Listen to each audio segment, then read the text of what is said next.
لوگ کہتے ہیں جناب کہ یہ پیر پکڑنے کی ضرورت کیا ہے؟ رومی کہتا ہے کہ یہ جسم آپ کا جو ہے نا، میرا آپ کا جتنے جسم یہ پھر یہ جتنے بے پیرے جسم پھر ہیں جی، جن کا کوئی پیر نہیں، جن کا مرشد نہیں، استاد نہیں، پیر نہیں ہے جی، اصطلاح بت بے پیر انہی پر ہے درست، اصطلاح بت بے پیر اسی پر ہے درست، جس کا مرشد نہیں، استاد نہیں، پیر نہیں، بت بے پیر اسی کو کہتے ہیں۔ تو مطلب ہے کہ یہ جتنے پھر رہے ہیں کہ جناب کوئی ضرورت نہیں، وہ کہتا ہے کہ تمہارے اس جسم پر اللہ نے یہ دو پیر رکھے ہوئے جو ہیں، اتنے سے چھوٹے سے ہیں، یہ اگر آنکھ نہ ہو جسم پر تو اتنا دیو ہیکل انسان کسی گڑھے میں گرا ہوگا۔ صحیح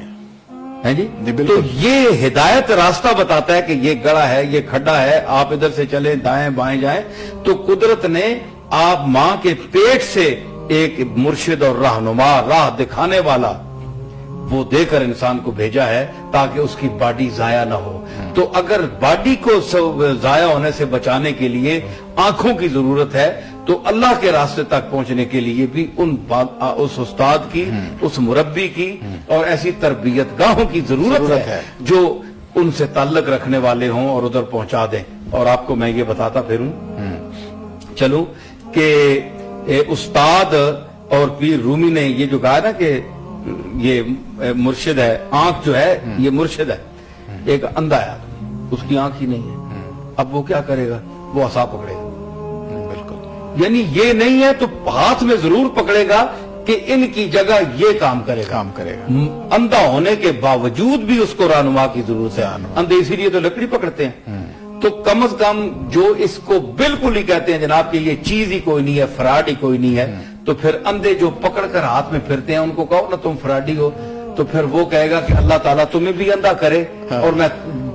دعا کرتا ہوں، میں بتاؤں گا پھر کہ تم عصا کے بغیر چل سکتے ہو کہ نہیں۔ یہ جو تمہارے پاس آنکھ کی نعمتیں ہیں ان کو پیر و مرشد سمجھو،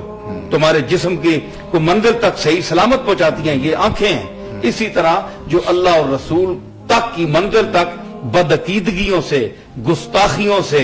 اور ان تمام جھمیلوں سے بچا کر اس کی بارگاہ تک پہنچا دے، وہ پیر کامل ہوتا ہے۔ اس لیے پیر پکڑا جاتا ہے، جس کو ہم غوث پاک پیر کہتے ہیں، معین الدین اجمیری کہتے ہیں، قطب الدین بختیار کاکی کہتے ہیں، بابا فرید کہتے ہیں، نظام الدین اولیاء کہتے ہیں، نصیر الدین چراغ دہلوی کہتے ہیں۔ تو ان پیروں کا فائدہ یہ ہے کہ جس طرح ہماری آنکھیں میں جو مثال دی